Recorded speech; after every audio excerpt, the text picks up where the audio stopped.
Here are the patch notes. TLDR, TLDW, permanent new game mode called Pure Fiction. MoC is going to be extended from stage 10 to stage 12. MoC's duration is going to be extended from 2 weeks to 6 weeks. However, every 2 weeks that game mode, MoC is going to overlap with Pure Fiction, and then 2 weeks into that, that's going to overlap with another MoC.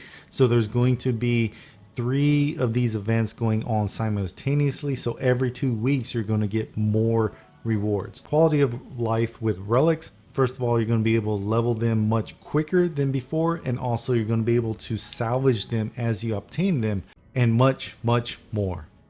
So 12 hours ago, we got some really great news for the game. I was a bit surprised. I wasn't expecting a lot of changes coming, especially as we're getting ready to go to 1.5 and 1.6 with a lot of new characters.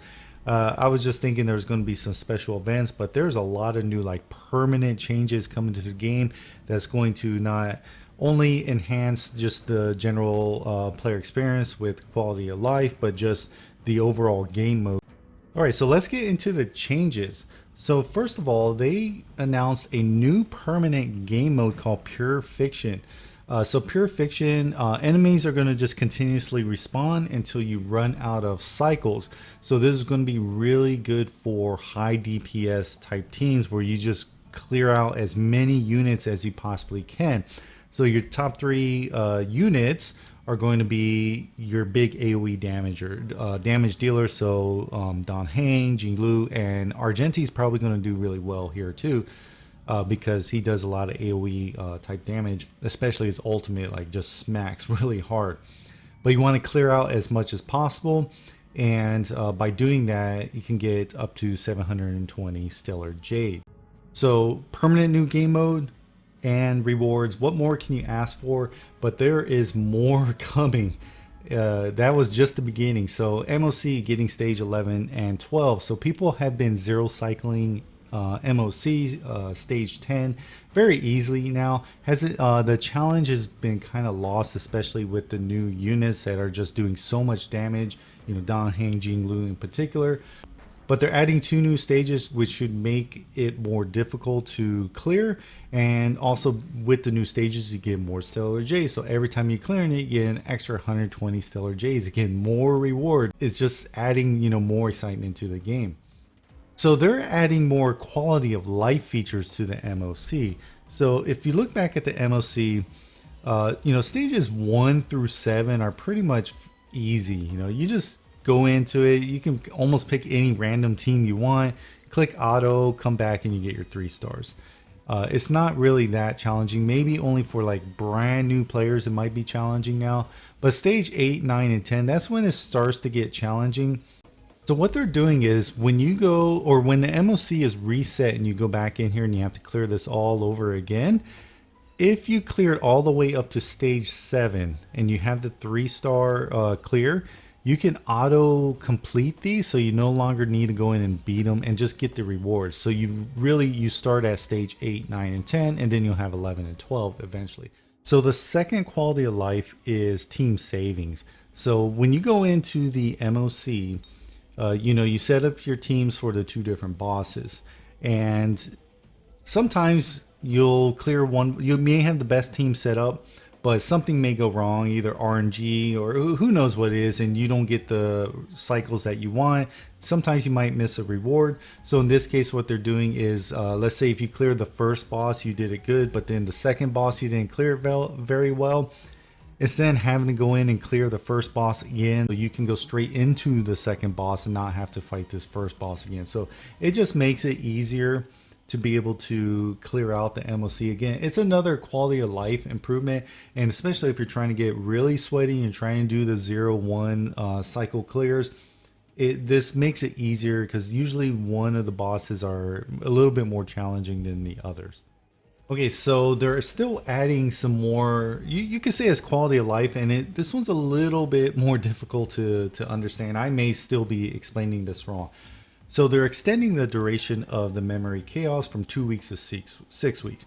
So initially you would think, oh no, that's not good because you get a lot of rewards in the memory of chaos. And if this being extended, that just cut down your rewards by 66%, you know, 2/3. But no, that's not what's happening. It's being extended, but every 2 weeks they're kind of like leapfrogging it with another series or another event. So it's going to be Memory Chaos for 2 weeks, then the Pure Fiction for 2 weeks, and then you're going to get the rewards from Pure Fiction. Then it's going to be the next set of Memory Chaos for the next within the next 2 weeks, and that's going to run 6 weeks, and then it's just going to keep repeating itself. So they're going to keep overlapping itself. So you're still getting new content, or at least refresh content, every 2 weeks, and you get the rewards. So this keeps the content exciting, more engaging. I'm not sure exactly what they're going to do or how much they're going to change each Memory of Chaos. But I think, again, this is another great addition to the game, because as new characters come out, you know, like we recently saw with Topaz, when she initially came out, she was not geared towards the Memory of Chaos until the next reset.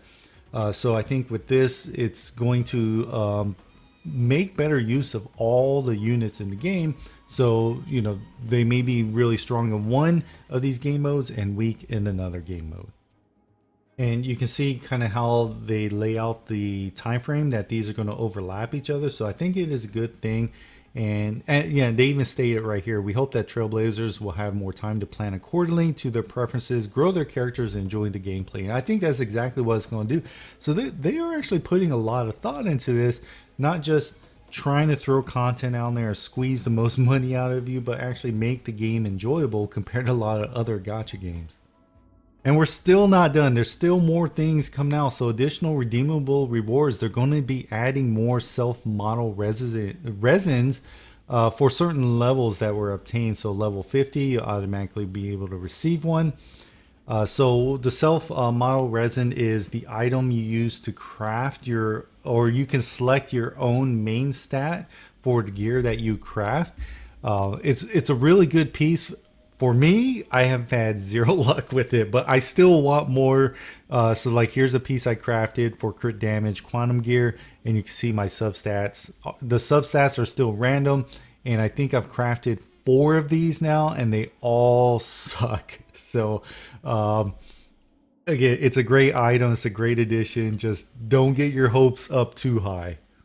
And we're still not done. They're still adding more rewards. So from level 51 to 70, you're going to get more credits and additional relic remains, so you can craft your own relics. Hopefully you get a good piece.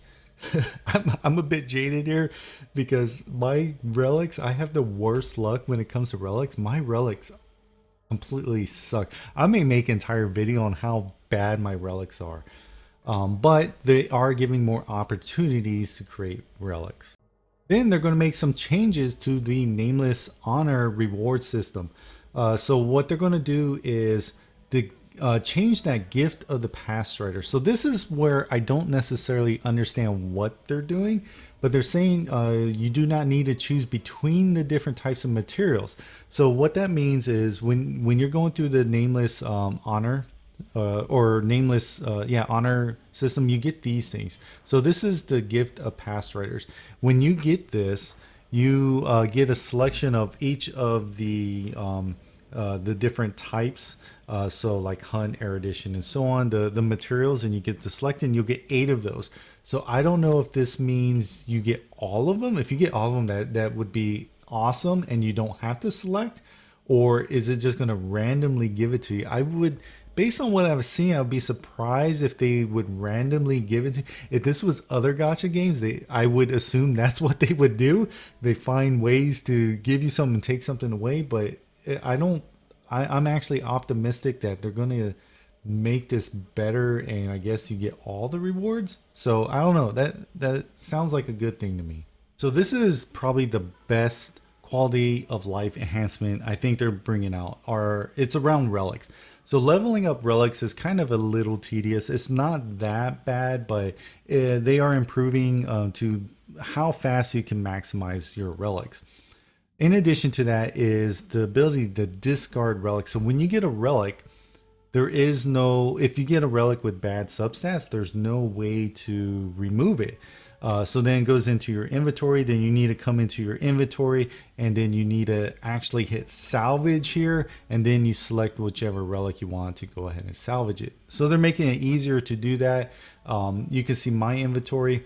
I actually salvaged maybe just 100 relics the other day. I still have a ton of relics I need to go through and remove them. I have a difficult time to determine what relics I should keep, because I try to keep relics for the future, or at least planning for the future. But you can see I'm near maximum quantity already. So this is definitely going to help me when I know I got a really bad relic. As I obtain that relic, I'll be able to just go ahead and salvage it right away.